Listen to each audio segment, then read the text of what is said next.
Hola a todos y bienvenidos a Autores UJAT, un espacio donde hablaremos de publicaciones y que mejor de la misma voz de nuestros autores. En este episodio nos acompaña la doctora Denebelí Magaña Medina, profesora investigadora de la Universidad Juárez Autónoma de Tabasco, específicamente en la DACEA. Buen día, doctora. Sea bienvenida. Muchas gracias, muy buenos días a tu audiencia. Muy bien, la doctora Denebelí tiene un doctorado en ciencias administrativas. Como habíamos mencionado, es profesora de tiempo completo en la Universidad Juárez Autónoma de Tabasco. Es parte del Sistema Nacional de Investigadores Nivel 2. También es miembro de la Academia Mexicana de Ciencias, de la Red de Ciencia, Tecnología y Género. Doctora, sea bienvenida. Gracias por esta invitación a platicar sobre la obra de diagnóstico post-COVID-19. Muy bien. Doctora, para comenzar, háblenos un poquito más de usted, de esta parte académica que ha desempeñado hasta el día de hoy. Muchas gracias. Mira, Ana Luisa, aquí en la Universidad Juárez Autónoma de Tabasco llevo 17 años como profesor investigador de tiempo completo. Y bueno, mi área de especialidad ha sido el área económico-administrativa, ¿no? Mi doctorado es en ciencias administrativas, gestión socioeconómica, y desde una perspectiva muy general he abordado temas como calidad. Me he enfocado principalmente hacia organizaciones educativas, hacia el fomento de la ciencia y la tecnología, particularmente en estos últimos años, en el fomento de las vocaciones STEAM, o sea, en ciencia, tecnología, ingeniería y matemáticas, por sus siglas en inglés, CTEAM en español, sin descuidar pues algunas otras líneas más de corte empresarial, como ha sido empresas familiares, como son trabajos de calidad en instituciones de educación superior o instituciones de educación media superior y educación superior, trabajos en posgrado, en general una línea de administración educativa que llevo muchos años fomentando, y bueno, desde una perspectiva metodológica cuantitativa primordialmente, ¿no? No quiere decir que no tenga trabajos con enfoque quali, sí, pero mi trabajo fuerte ha sido desde una perspectiva positivista.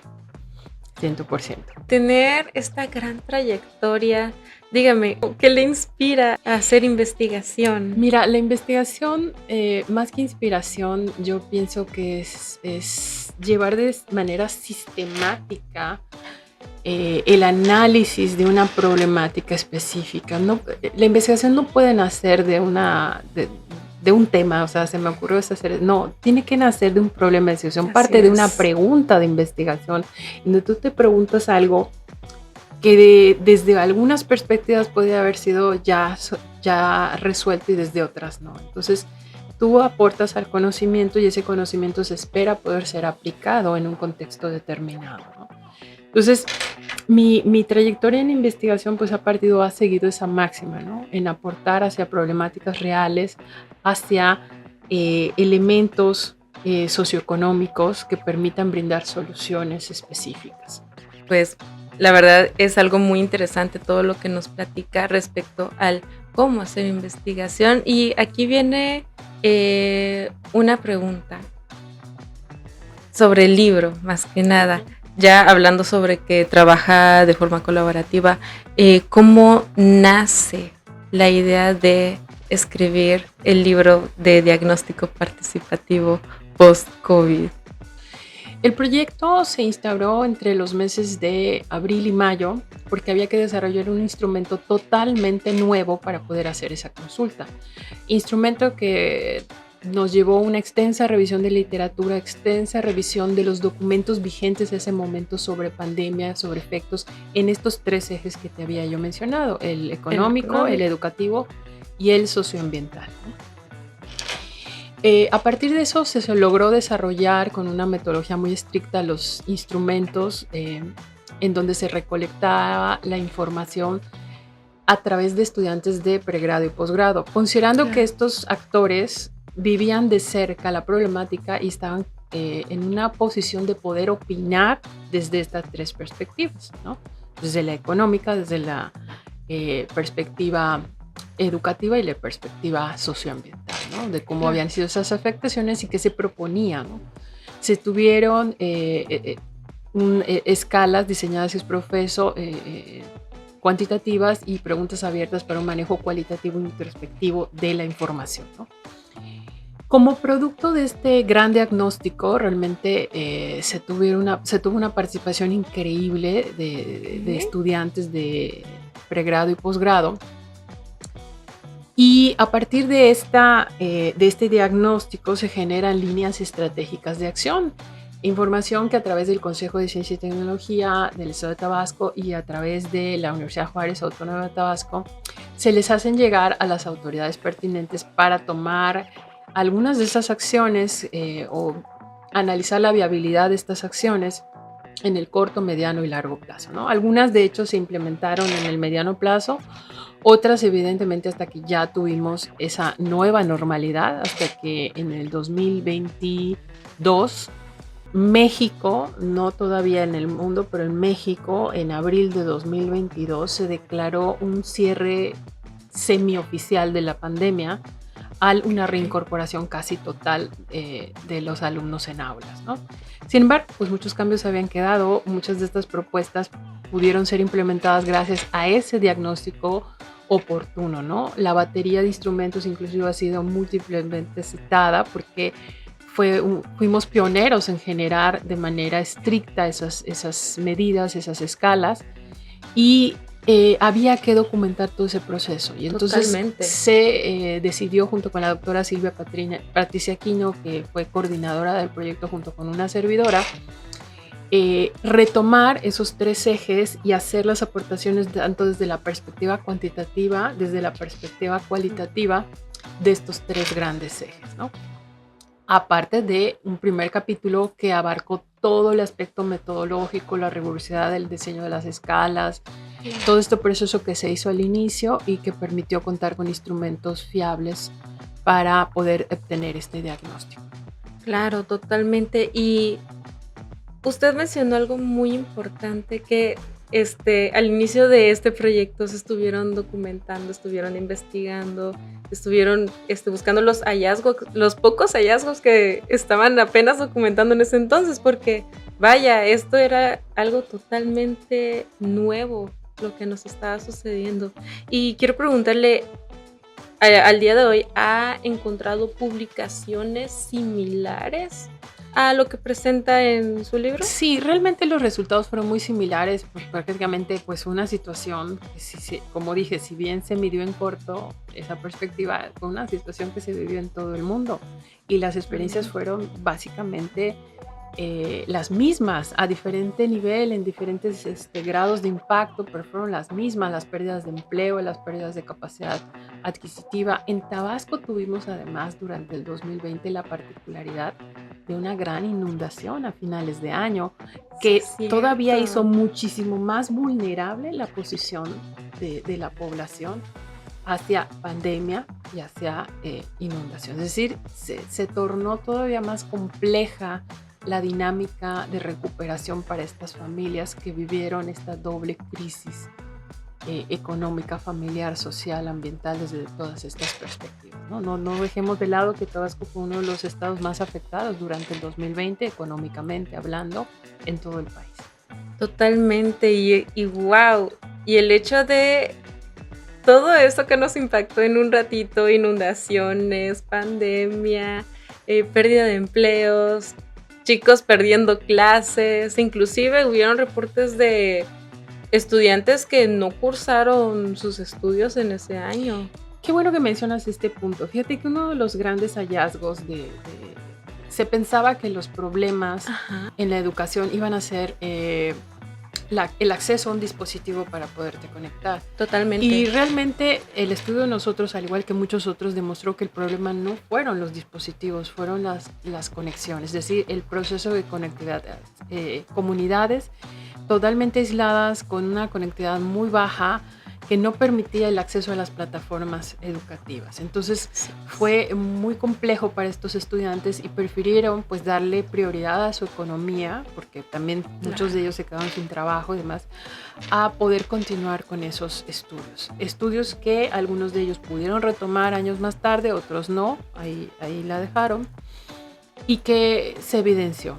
En la parte práctica tuvimos también muchísima información o testimonios que nos referían de que disciplinas totalmente prácticas como enfermería, como medicina, como odontología, principalmente en estas áreas asistenciales, que pues prácticamente ellos requerían la práctica y era imposible porque no había contacto humano, aún con todas las medidas de seguridad. Entonces su proceso de aprendizaje no fue el idóneo, ¿no? O sea, sí es cierto, se generaron videos, se generaron simuladores, se generaron muchísimas cosas que también han ido aportando a la evolución de los procesos educativos y que marcaron un antes y después en nuestra forma de dar clases el día de hoy, pero que no sustituían esta parte práctica. Claro, totalmente. Y esto lleva a mi siguiente pregunta. Hemos hablado un poquito de estos 3 rubros y justo lo que me está platicando se lleva totalmente con la parte educativa, pero quisiera saber cómo llegaron a esa conclusión de que, ok, esto que estamos hablando en nuestro libro tiene que englobarse en estos 3 rubros: el educativo, el económico y el socioambiental. Mira, como mencioné al inicio, cuando el proyecto se diseñó, se desarrolló para esta primera fase de diagnóstico, nosotros nos basamos mucho a nivel mundial en las líneas que nos habían marcado los organismos internacionales, como la Organización Mundial de la Salud, como la UNESCO, sobre dónde estaban siendo principalmente, o dónde se veían principalmente las afectaciones, ¿no? Y cómo desde una perspectiva multidisciplinar se podían abordar, ¿no? Que fue parte de lo que nosotros nos sirvió para el diseño de estas escalas, estas grandes aportaciones. Mencionemos nuevamente, en el área había muchas escalas que medían cosas similares, pero no específicamente para un escenario de pandemia, ¿no? Entonces, por ahí, decidir qué áreas, no es que las hubiéramos decidido, sino que la situación nos fue marcando que esos fueron los 3 rubros de mayor afectación en el mundo, ¿no? El económico, en primer término, que sí, es indiscutible que por ahí hubo una pérdida económica y un retraso en el crecimiento mundial. La educación requiere todavía ese contacto físico, esa práctica requiere el no solo manejar un tipo de conocimiento, sino manejar una gran cantidad.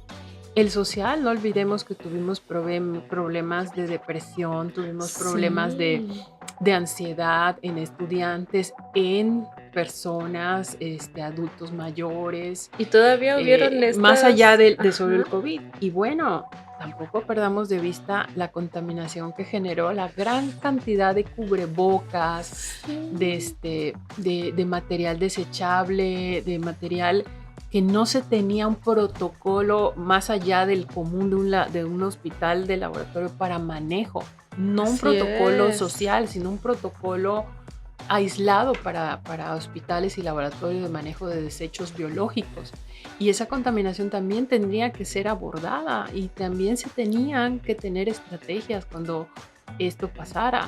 Estrategias que algunas veces creo que pudieron no ser tan acertadas en su momento, pero que hemos ido desarrollando como país, como Estado, como humanidad. Hemos ido siendo más conscientes de toda esta parte. Entonces, no solo se murieron los seres humanos, también se murieron los animales. O sea, había que ver esa perspectiva también. Entonces fueron las 3 áreas en las que se decidió abordar también la problemática.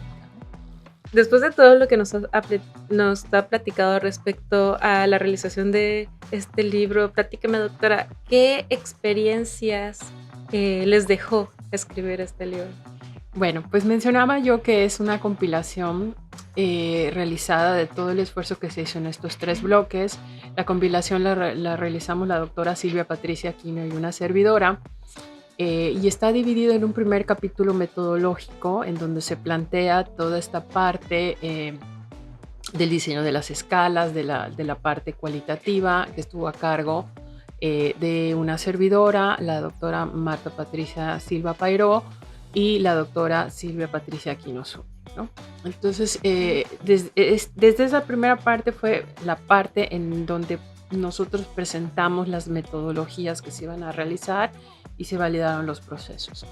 El siguiente bloque fue el bloque económico a cargo de una servidora y la doctora Norma Aguilar Morales, que presentaba precisamente la perspectiva cuantitativa y cualitativa y las propuestas y hallazgos de este bloque, ¿no? Posteriormente, la fase educativa la realizaron la doctora Silvia Patricia Aquino, la doctora Marta Patricia Silva Paró y la doctora Guadalupe Palmeros. Ellas vieron toda esta perspectiva educativa desde una mirada cuantitativa y cualitativa y nuevamente los hallazgos y las propuestas o estrategias de intervención. Y por último, esta parte socioambiental la abordaron la doctora Elia Cornelio Marín y la doctora Ana Rosa Rodríguez Luna, que también desde una perspectiva cuanti y quali brindaron las aportaciones requeridas para este bloque socioambiental.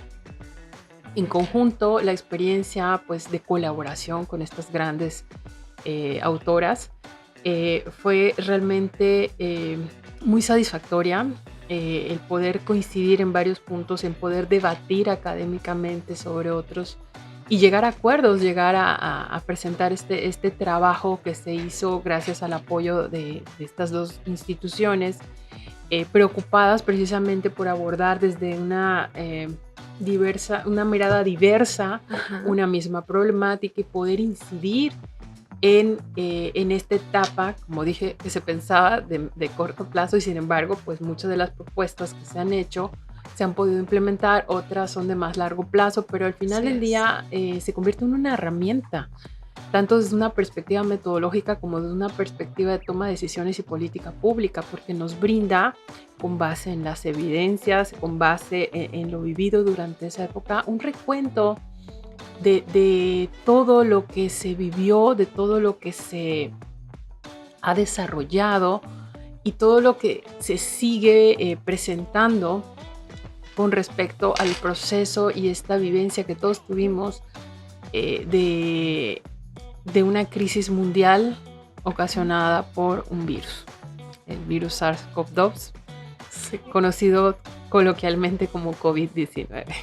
Así es, y ya platicado, hasta este punto nos ha platicado de estos grandes hallazgos que han puesto en este maravilloso libro. Dígame, ¿tienen planeado escribir una continuación, por ejemplo?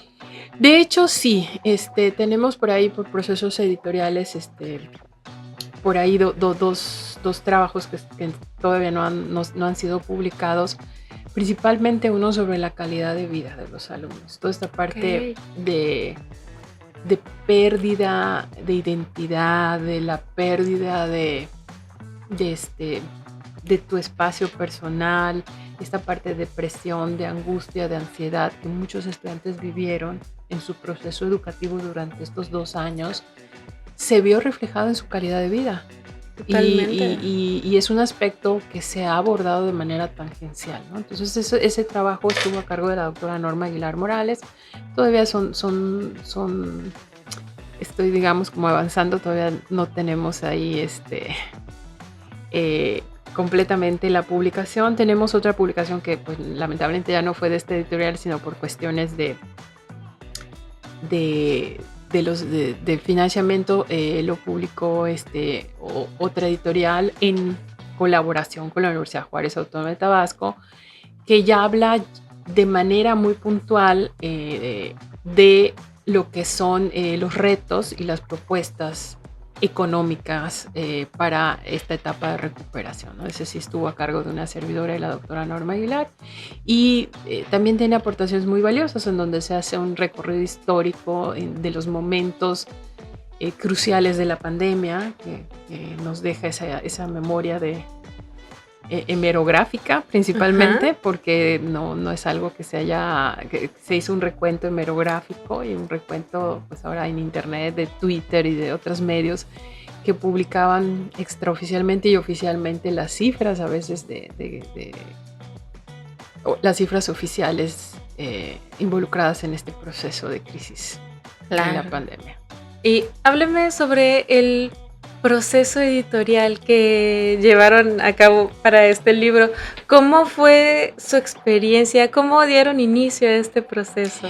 Bueno, ahí realmente fue muy agradable contar con el apoyo del área de difusión y divulgación de la Universidad Juárez Autónoma de Tabasco, que a través de su plataforma y de las personas que trabajan en estos procesos editoriales, tanto para publicación, o sea, las revistas científicas de la universidad, como para la parte de publicaciones no periódicas, que son libros, folletos, manuales, etcétera, porque llevaron un proceso muy riguroso de revisión de pares, llevaron un proceso de revisión editorial, de estilo, de corrección, que realmente no tendría nada que pedirle a los procesos editoriales más rigurosos de editoriales quizás más reconocidas. No es que nosotros no seamos buenos, somos muy buenos, o sea, claro, pero quizás no somos tan conocidos como editoriales como Springer, como Wiley.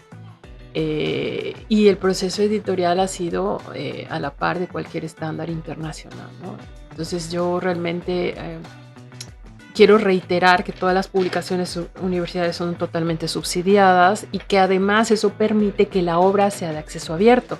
Totalmente. Esta obra está completamente gratuita para cualquiera que quisiera descargar el material, poderlo consultar, poderlo revisar con toda la calmita. De verdad, yo los invito a que consulten las publicaciones universitarias en nuestro portal de la Universidad Juárez Autónoma de Tabasco en el área de publicaciones científicas universitarias, y ahí hay una serie de aportaciones que diversas áreas se han hecho al conocimiento relacionadas con la pandemia y en otros contextos, otras especialidades. En particular, bueno, en nuestro caso, este diagnóstico post-COVID-19, los invito a que lean la obra, a que la usen, a que nos la critiquen, también es válido. Es válido totalmente. Que nos la critiquen, porque el conocimiento crece a partir de la crítica, no solo decir, o sea, todos podemos ir mejorando, ¿no? Y quizás en un futuro todo aquello que